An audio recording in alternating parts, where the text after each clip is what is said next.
September 21st, 1953. Kimpo Air Base, South Korea. An enemy fighter jet screams toward the American base, nearly 500 miles per hour. Sirens explode. Soldiers run for cover. Gunners swing their weapons toward the sky. From the ground, this looks like the beginning of an attack. But then the jet does something no one expects. It lowers its landing gear. Seconds later, the feared Soviet MiG-15 slams onto the runway.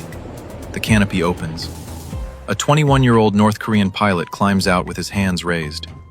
He has just delivered America one of the Cold War's greatest prizes. But the strangest part? He has no idea there is a reward. American pilots had spent years fighting a machine they barely understood. The MiG-15. Fast, brutal, high climbing, feared over Korea. To American pilots, the MiG was not just another fighter. It was a ghost. They fought it, watched it climb, then vanish. But America did not have one intact. Not one they could open, measure, test, and understand. Wreckage, reports, and testimony were not enough. America needed the aircraft itself, and that raised a dangerous question. How do you capture a jet whose pilot is ordered to die first?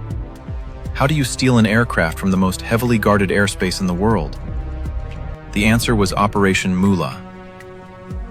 In April 1953, America launched a psychological operation. It was aimed directly at communist pilots. Leaflets dropped across North Korea. Radio broadcasts pushed the same message into enemy airspace. Bring a MiG-15 south, and America would pay. The offer was enormous. $100,000 for the first pilot. In 1953, that money could change a life forever. But there was a problem. Almost no one could safely hear the offer. North Korean pilots lived under surveillance. Reading enemy propaganda could be fatal. Trusting an American promise could be suicide. Even wanting to defect could get a pilot killed. One wrong turn in formation could expose everything. One suspicious wingman could shoot him from the sky. For months, Operation Moolah looked like a gamble with no payoff. Then, one North Korean pilot did exactly what America wanted. Except he was not answering the offer. He had never seen the leaflets. He was not chasing money. He was running from something much deeper. His name was No Kum-sok. No Kum-sok was born in Northern Korea in 1932. His childhood was shaped by occupation, war, and shifting power. When Korea split, his family remained in the north. That decision changed everything. The new communist regime distrusted wealth, status, and independence. No's father had once been a successful businessman. Then he disappeared into the machinery of the state. For No, the lesson was immediate and permanent. Survival meant performance. He joined youth organizations. He studied communist doctrine. He smiled at rallies and said the right things. On the outside, he became exactly what the regime wanted. Inside, he was already gone. That is what makes his story so dangerous. He was not an obvious rebel. He was careful, disciplined, and patient. The kind of person a dictatorship trusts, because fear has shaped him perfectly. Then the war gave him an opening. North Korea needed pilots. Fast. Flight school meant status, education, and access to aircraft. For No, it meant something else entirely. A doorway. He entered the North Korean Air Force Academy as a teenager. Training was harsh. Soviet instructors controlled much of the process. Mistakes could mean failure, punishment, or death. But No adapted. He studied harder, flew cleaner, and stayed quieter. Eventually, he reached the machine at the center of the air war, the MiG-15. The aircraft looked small, almost simple. But that simplicity was part of its danger. Swept wings, nose intake, Cold War silhouette. It was built for speed, altitude, and firepower. Its cannons were made to tear bombers apart. For America, understanding this jet became a military obsession. For No, flying it created an impossible contradiction. The same regime that trapped him had given him a way out. One of the few machines fast enough to escape it. But escaping with a MiG was not simple. Every flight was watched. Fuel was measured. Formations were monitored. Pilots did not simply wander away from communist airspace. If he broke formation early, he could be reported. If he climbed too high, radar could track him. If he hesitated, another pilot might understand everything. So he waited. He studied routines. He watched patrol patterns. He waited for a mistake that looked ordinary. And then, the mistake came. In September 1953, it appeared.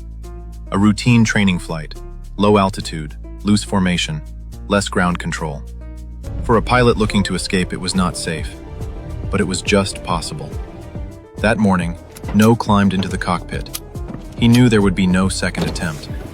The MiG took off with the formation. Just another North Korean jet in another training exercise. Nothing unusual, nothing suspicious. Then he made his move. He banked away, pushed the throttle forward, and dropped low. At low altitude, the world becomes violent. Fields, trees, roads, and hills rush toward the cockpit. There is no room for error. A small mistake at that speed does not become a correction. It becomes wreckage. Behind him, confusion erupts. Commands crackle through the radio. Questions, orders, demands to return. No does not answer. He keeps going. Somewhere ahead is the line dividing two worlds. North Korea behind him, South Korea ahead. Death waits if anyone misunderstands him. But crossing into the South does not make him safe. It creates a new problem. To Americans at Kimpo, a North Korean MiG means attack. That is why the sirens scream. That is why men run. That is why weapons rise toward the sky. No has no radio contact with the base. No white flag. No translator. No explanation. Only seconds before landing. So he uses the only signal the aircraft can give. He slows down. He lowers the landing gear and lines up with the runway. The MiG hits hard. Tires shriek. Brakes bite into the pavement. The aircraft rolls to a stop. American soldiers surround it. They still do not know what they are seeing. A prisoner, a spy, or a miracle. Then the canopy opens. No Kum-sok climbs out and raises his hands. For a few seconds, history holds its breath. Then someone understands. He is defecting. Only after that do the Americans tell him about the money, the reward, the leaflets, Operation Moolah. The entire operation was designed to get exactly this result. No is stunned. He risked his life without knowing it existed. That one detail changes the story. This was not a man bought by a reward. He had already chosen escape. Freedom was worth more than survival under fear. But while No's personal story was beginning, the aircraft he brought became a machine of secrets. American engineers moved fast. They photographed it, measured it, took it apart. They studied the cockpit, engine, guns, controls, and structure. They studied the airflow, weaknesses, and limits. For years, the MiG-15 had been a rumor wrapped in aluminium. Now it was sitting under American hands. And the discoveries mattered. The MiG was formidable, but it was not magic. Its strengths could be mapped, its limits could be tested, its blind spots could be found. American test pilots flew it against Western aircraft. They pushed it into maneuvers. They learned where it climbed best. They learned where it turned poorly, and where it became dangerous to its own pilot. The Ghost finally had edges, and once you can see a weapon's edges, you can begin to beat it. For American fighter pilots, that knowledge was priceless. The MiG-15 stayed dangerous, but it stopped being untouchable. That is the larger meaning of No Kum-sok's flight. One man's escape became an intelligence breakthrough. One desperate decision changed Cold War aviation history, but the cost was personal. No Kum-sok could never return to the life he left behind. In America, he became Kenneth Rowe. He studied engineering and built a new identity. He lived with a story few people could imagine. No Kum-sok escaped a regime and outlived a war. He turned one desperate decision into Cold War history. The MiG-15 in that museum is more than metal. It is proof that history can pivot on one young pilot. If someone in your family wore a uniform, comment their name. Put their unit below and follow for more forgotten aviation stories.